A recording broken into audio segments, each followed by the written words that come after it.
Biden called Putin a son of a whore.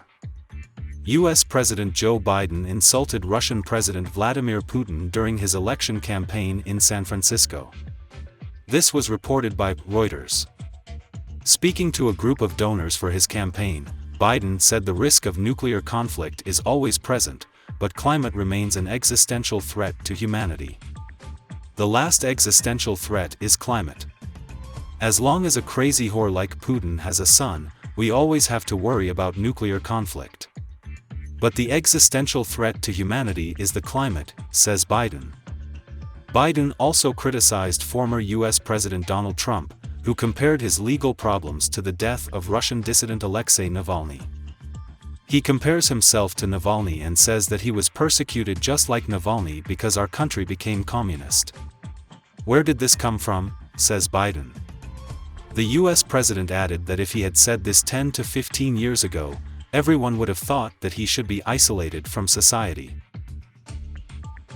The head of WHO called Gaza a zone of death. The Gaza Strip has become a death zone, where the humanitarian situation is inhumane, and hunger is on the rise. The head of the World Health Organization, WHO, Tedros Adhanom Ghebreyesus announced this at a briefing in Geneva, RIA Novosti reported.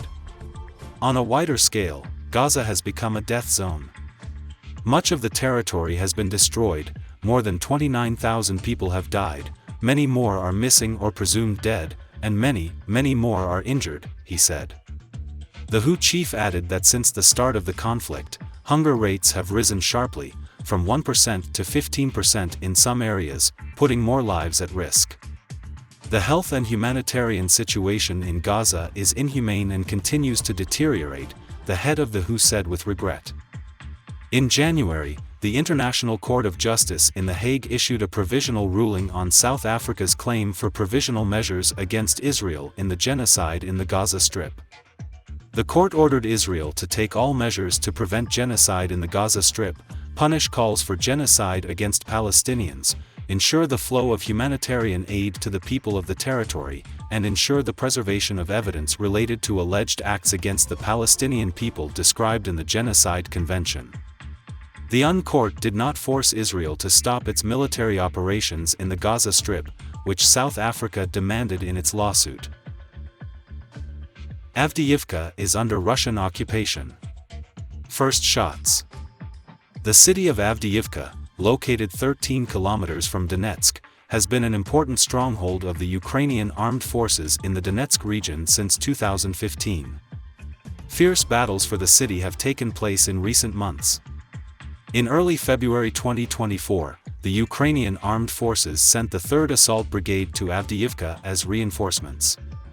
However, according to the information provided by the Ukrainian military, by this time the situation had taken a critical turn.